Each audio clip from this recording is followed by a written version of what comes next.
Friends, curved displays చాలా మంది displays ఇష్టపడుతూ ఉంటారు. కాకపోతే ఇప్పుడు మాక్సిమం అన్ని బ్రాండ్స్ ఫ్లాట్ డిస్‌ప్లేకెళ్తున్నాయి. లేకపోతే క్వాడ్ కర్వ్ వెళ్తున్నాయి గానీ, కర్వ్డ్ డిస్‌ప్లేసే తీసుకురావట్లేదు. ముఖ్యంగా ఫ్లాగ్‌షిప్ ఫోన్స్ చూడొచ్చు మీకు. కర్వ్డ్ డిస్‌ప్లేతో ఫోన్స్ అయితే అసలు రావట్లేదు. బడ్జెట్‌లోనే అక్కడక్కడ మీకు క్వాడ్ కర్వ్ అయితే కనిపిస్తున్నాయి. కాకపోతే ఒకప్పుడు ఒక 10 సంవత్సరాలు, ఒక 1 డెకేడ్ అయితే మాత్రం కర్వ్డ్ డిస్‌ప్లేస్ సూపర్‌గా నడిచినాయి. చాలా మంది కర్వ్డ్ డిస్‌ప్లేస్ అయితే యూజ్ చేసేవాళ్ళు. ఎందుకు ఇప్పుడు ఆగిపోయినాయి? రీజన్స్ ఏంటి?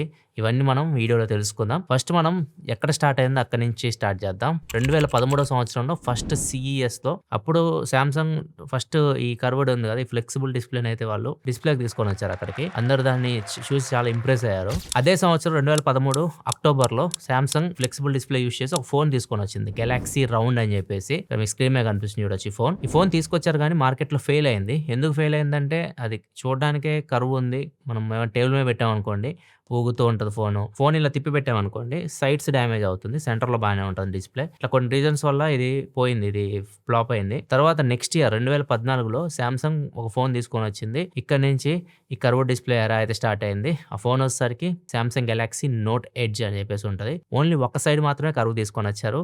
సైడ్ మొత్తం కర్వ్ ఉంటది. ఓన్లీ డిస్‌ప్లేనే కాకుండా అక్కడ మీకు కొన్ని ఆప్షన్స్ తీసుకొచ్చారు. లైక్ కొన్ని యాప్స్ మనం పెట్టుకోవచ్చు. ఒక బార్ లాగా అన్నమాట. సైడ్ బార్ లాగా మనం యూజ్ చేస్తుంటాం కదా! అట్లా. కొన్ని యాప్స్ ఇస్తారు. ఆ యాప్స్ మనం యూజ్ చేసుకోవచ్చు. నోటిఫికేషన్స్ వస్తుంటాయి. టెక్స్ట్ ఏదైనా పెట్టుకుంటే కూడా మీకు అక్కడ కనిపిస్తూ ఉంటది. ఒక స్క్రోల్ అవుతూ వెళ్తా ఉంటది. ఇలా రకరకాల కస్టమైజేషన్ మనం ఆ డిస్‌ప్లేకే చేయొచ్చు. అందరికి చాలా బాగా నచ్చింది ఇది. చాలా ఇంట్రెస్టింగ్‌గా అనిపించింది. ఇది అందరూ ఇష్టపడతారని చెప్పేసి నెక్స్ట్ ఇయర్ 2015లో సామ్‌సంగ్ S6 ఎడ్జ్ అని చెప్పేసి ఇంకో ఫోన్ తీసుకొచ్చింది. 2 సైడ్స్ కర్వ్ ఉంటదది. మనం నోట్ ఎడ్జ్ చూస్తే ఒక సైడ్ కర్వ్ ఉంది. ఇది 2 సైడ్స్ కర్వ్ అయితే ఉంటది. ఈ డిజైన్ మాత్రం కంటిన్యూ అవుతూ వచ్చింది. తర్వాత ఈ డిజైన్ చాలా పాపులర్ డిజైన్ అన్నమాట సామ్‌సంగ్‌కి. నోట్ సిరీస్‌లో యూజ్ చేశారు. S సిరీస్‌లో యూజ్ చేశారు. చిన్న చిన్నగా కర్వ్ తగ్గుతూ వచ్చింది. S23 అల్ట్రా లాస్ట్ అన్నమాట. కొంచెం కర్వ్ స్క్రీన్‌తో వచ్చింది S సిరీస్‌లో. దాని తర్వాత S24 అల్ట్రా గానివ్వండి, S25 అల్ట్రా గానివ్వండి, రీసెంట్‌గా వచ్చిన S26 అల్ట్రా గానివ్వండి మనకి ఫ్లాట్ డిస్‌ప్లేస్ అయితే అయిపోయినాయి. సామ్‌సంగ్ అయితే అసలు కర్వ్ డిస్‌ప్లేస్ ఫ్లాగ్‌షిప్ ఫోన్‌కి తీసుకురావడం మానేసింది. సామ్‌సంగే కాదు ఆ 10 ఇయర్స్ ఏదైతే గోల్డెన్ పీరియడ్ నచ్చిందో వీటికి కర్వ్ డిస్‌ప్లేస్‌కి అక్కడ చాలా బ్రాండ్స్ తీసుకొచ్చినాయి. ఈవెన్ వన్‌ప్లస్‌లో కూడా మీకు వన్‌ప్లస్ 70 ప్రో గానివ్వండి, 8 సిరీస్‌లో కూడా మీకు ఈ సైడ్స్ మీకు 2 సైడ్‌లు కర్వ్ అయితే కనిపిస్తా ఉంటది. అప్పుడు చాలా మంది తీసుకొచ్చారు. షామీ కూడా తీసుకొనొచ్చింది. షామీ ఫోన్స్‌లో కూడా మనకి ఈ కర్వ్స్ అయితే ఉంటాయి. ఇట్లా అన్ని బ్రాండ్స్ తీసుకొచ్చినాయి. ఈ కర్వ్డ్ డిస్‌ప్లేస్. ఒక్క యాపిల్ మాత్రం తీసుకురాలే. యాపిల్ చూడండి మీకు ఫస్ట్ ఐఫోన్ ఫస్ట్ జనరేషన్ వచ్చిన దగ్గర నుంచి ఇప్పటి వరకు వాళ్ళు ఓన్లీ ఫ్లాట్ డిస్‌ప్లే మాత్రమే యూజ్ చేశారు. ఏ ఐఫోన్ అయినా చూసుకోండి ఇప్పటికి కూడా మీరు ఏ ఐఫోన్ అయినా తీసుకోండి పాత దగ్గర నుంచి కొత్త వరకు ఒకటి కూడా కర్వ్ ఉండవు. అన్నీ మీకు ఫ్లాట్ డిస్‌ప్లేసే ఉంటాయి. ఎందుకు యాపిల్ ఎళ్ళలేదంటే అటు సైడ్ మెయిన్ రీజన్ వాళ్ళు డ్యూరబిలిటీ. యాపిల్ ఫోన్ డ్యూరబిలిటీ మీద ఎక్కువ ఫోకస్ పెడతారు వాళ్ళు. కర్వ్డ్ డిస్‌ప్లే యూజ్ చేస్తే మనకి సైడ్ ఫ్రేమ్ ఉండదు. ఇక్కడ చూస్తే మనకి ఇక్కడ సైడ్ మనకి ఫ్లాట్ ఫ్రేమ్ ఉంటది. అల్యూమినియం ఫ్రేమ్ ఇట్లా ఉంటది. ఇది మీకు కొద్దిగా స్ట్రాంగ్ ఉంటది. కింద పడినా గాని ఫోన్ డ్యామేజ్ అవ్వకుండా ఇది ఆపుతది. డిస్‌ప్లే డ్యామేజ్ అవ్వకుండా అట్లా. కర్వ్డ్ డిస్‌ప్లేస్ అట్లా ఉండవన్నమాట. కర్వ్డ్ డిస్‌ప్లేస్ కింద పడినాయి అంటే మాత్రం కొంచెం కార్నర్ డ్యామేజ్ అయిందంటే చాలు మొత్తం డిస్‌ప్లే అంతా డ్యామేజ్ అయిపోతది. యాపిల్ అయితే అంతగా వాటి మీద ఇంట్రెస్ట్ అయితే చూపియలేదు. వేరే ఇన్నోవేషన్స్ వాటి మీద ఫోకస్ చేసింది గానీ కర్వ్డ్ డిస్‌ప్లే వైపు అయితే అసలు ఎళ్ళలేదు వాళ్ళు. ఇప్పుడు అందరూ యాపిల్ సైడ్ వస్తున్నారు. యాపిల్ ఫ్లాట్ డిస్‌ప్లేకి స్టిక్ అయి ఉంది. ఇప్పుడు అన్ని బ్రాండ్స్ ఇప్పుడు ఫ్లాట్ డిస్‌ప్లేకి వస్తున్నాయి కర్వ్డ్ నుంచి. ఇంకా రీజన్స్ చూద్దాం. ఎందుకు కర్వ్డ్ డిస్‌ప్లేస్ ఫెయిల్ అయినాయి? ఇప్పుడు ఎందుకు రావట్లేదు? ఫ్యూచర్‌లో మనం మళ్ళీ వీటిని చూడగలమా? వీటన్నిటి గురించి మనం మాట్లాడుకుందాం. ఫస్ట్ ఎందుకు ఫెయిల్ అయినాయి కర్వ్డ్ డిస్‌ప్లేస్ అంటే ఫస్ట్ రీజన్ ఇదే ఇందాక ఇప్పుడు చెప్పా కదా మీకు. ఫోన్ కింద పడిందంటే మాత్రం ఈజీగా డిస్‌ప్లే అయితే డ్యామేజ్ అయితది. అంతేకాదు ఈ డిస్‌ప్లే కాస్ట్ కూడా ఎక్కువుంటది. ఇప్పుడు మీరు సామ్‌సంగ్ వెబ్‌సైట్‌లోకెళ్ళి చూడండి. సామ్‌సంగ్ S25 అల్ట్రా ఉంది. దాని డిస్‌ప్లే నాకు డ్యామేజ్ అయిందంటే దగ్గర దగ్గర రూ. 12,000 ఖర్చు అవుతుంది డిస్‌ప్లే మార్పియాలంటే. అదే మనం సామ్‌సంగ్ S22 అల్ట్రా చూడండి. ఇది కర్వ్డ్ డిస్‌ప్లే. సో, ఈ డిస్‌ప్లే గాని డ్యామేజ్ అయిందనుకోండి కాస్ట్ చూడండి. దగ్గర దగ్గర రూ. 21,000 ఉంది కాస్ట్. ఆల్మోస్ట్ దీనికి డబుల్ కాస్ట్ ఉంది. ఫ్లాట్ డిస్‌ప్లేతో కంపేర్ చేసి కర్వ్డ్ డిస్‌ప్లేకి. రిపేర్ కాస్ట్ కూడా ఎక్కువ కర్వ్డ్ డిస్‌ప్లేకి. అండ్ ఇంకొక రీజన్ వచ్చేసరికి కింద పడినప్పుడు చాలా మంది కంప్లెయింట్ చేసిందేందంటే ఎక్కువ ఇంపాక్ట్ పడిందనుకోండి బ్యాటరీ కూడా డ్యామేజ్ అవుతుంది. మదర్ బోర్డ్ కూడా ప్రాబ్లమ్ అవుతుంది. పోర్ట్స్ పోతున్నాయి. ఇట్లా చాలా మంది చాలా రకాల కంప్లెయింట్ అయితే చేస్తున్నారు. సో, ఇంపాక్ట్ ఎందుకంటే సైడ్ ఫ్రేమ్ అయితే ఉండదు. అంత సాలిడ్‌గా ఉండదు ఈ కర్వ్డ్ డిస్‌ప్లేస్‌కి. సో, ఈ ఇంపాక్ట్ కింద పడినప్పుడు ఎక్కువ ఇంపాక్ట్ పడితే మాత్రం ఫోన్ మాక్సిమం డ్యామేజ్ అవుతుంది. రిపేర్ చేయడానికి కూడా చాలా కాస్ట్ అయితే అవుతుంది. ఇదొక రీజన్. అండ్ సెకండ్ రీజన్ ఇప్పుడు సామ్‌సంగ్ అప్డేట్స్ ఇస్తా ఉంటది. 7 ఇయర్స్ వరకు ఫోన్స్‌కి అప్డేట్స్ ఇస్తుంది. అదే వీళ్ళు అప్డేట్ ఇవ్వాలంటే ఇప్పుడు కర్వ్డ్ ఉన్న ఫోన్స్‌కి కొంచెం ఆప్టిమైజేషన్ డిఫరెంట్‌గా చేయాల్సొస్తది. ఫ్లాట్ డిస్‌ప్లేస్‌కి డిఫరెంట్‌గా ఆప్టిమైజేషన్ చేయాల్సొస్తది. ఆ కర్వ్డ్ డిస్‌ప్లేస్‌లో ఎడ్జ్ లైటింగ్ అని చెప్పేసి ఇట్లా చాలా ఫీచర్స్ అయితే ఉంటాయి.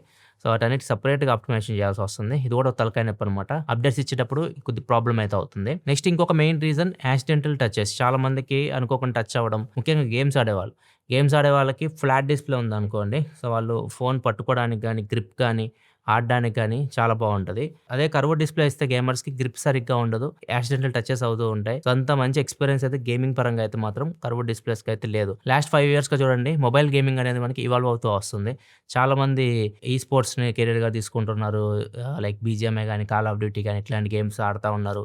సో, వాళ్ళందరూ గేమింగ్ మీద ఎవరైతే ఫోకస్ పెడుతున్నారో వాళ్ళందరూ కర్వ్డ్ డిస్‌ప్లేస్ ఇష్టపడలేదు. అందరూ ఫ్లాట్ డిస్‌ప్లేస్ ఇష్టపడుతూ వచ్చారు.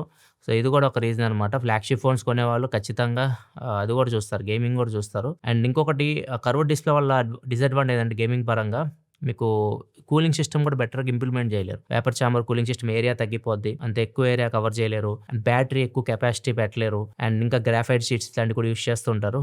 అవన్నీ కొద్దిగా ఇబ్బంది అయిద్దనమాట కూలింగ్ సిస్టమ్ ఇంప్లిమెంట్ చేయడానికి.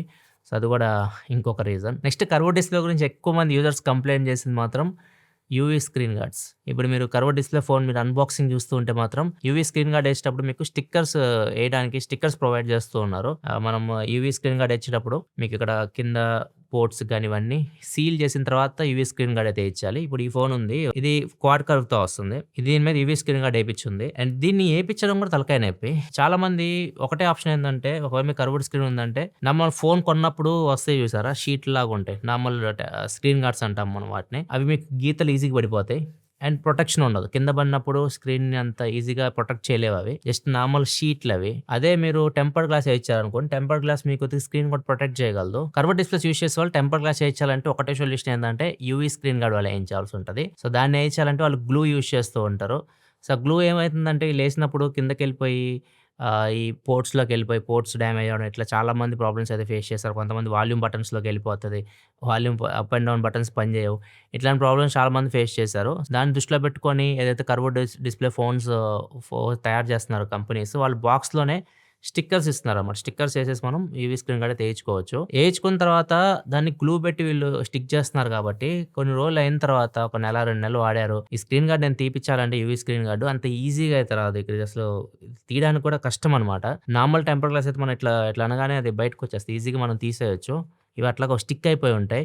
సో, చాలామంది వాటిని తీసే ప్రయత్నంలో డిస్‌ప్లే కూడా డ్యామేజ్ చేసుకున్న వాళ్ళు కూడా చాలా మందున్నారు. అంతా ప్రాబ్లమ్ క్రియేట్ చేస్తాయి ఇవి. ఇవన్నీ మెయిన్ రీజన్స్ మనకి కర్వ్డ్ డిస్‌ప్లేస్ చిన్నగా అంతరిస్తూ వచ్చినియి. ప్రెజెంట్ అయితే క్వాడ్ కర్వ్ నడుస్తున్నాయి. సో, క్వాడ్ కర్వ్ ఏందంటే మరీ అంత డీప్ కర్వ్ ఉండవు. కొంచెమే కర్వ్ ఉంటది.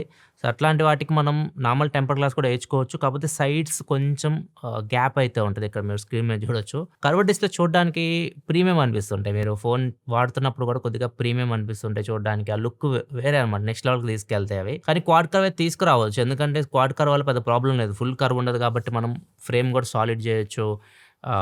కాకపోతే కొద్దిగా మీరు అడ్జస్ట్ అవ్వాల్సింది ఏంటంటే మొత్తం ఫుల్ స్క్రీన్ గార్డ్ అయితే రాదు. కొంచెం గ్యాప్ అయితే ఉంటది. టెంపర్డ్ గ్లాస్ కూడా మీరు ఏయించుకోవచ్చు. నాకైతే బానే అనిపించింది క్వాడ్ కర్వ్ డిస్‌ప్లేస్ ప్రెజెంట్ వచ్చేవి. చూద్దాం అవి కూడా ఎంతకాలం ఉంటాయో, అవి కూడా తీసేస్తారేమో మనకు చెప్పలేము. ఇవి కర్వ్డ్ డిస్‌ప్లే గురించి కంప్లీట్ ఇన్ఫర్మేషన్ అయితే మీరు మీ మొబైల్‌లో ఏ డిస్‌ప్లే ఉంది మీది? ఫ్లాటా? కర్వ్డా? కింద కామెంట్ సెక్షన్‌లో చెప్పండి. అండ్ వీడియోని మీ ఫ్రెండ్స్‌తో కూడా షేర్ చేయండి. వాళ్ళు కూడా ఇన్ఫర్మేషన్ తెలుసుకుంటారు. వాళ్ళకి కూడా యూజ్ అయితది. ఇలా మరింత ఇన్ఫర్మేషన్ కోసం మన ఛానెల్‌ని సబ్స్క్రైబ్ చేసుకొని ఫాలో అవుతుండండి.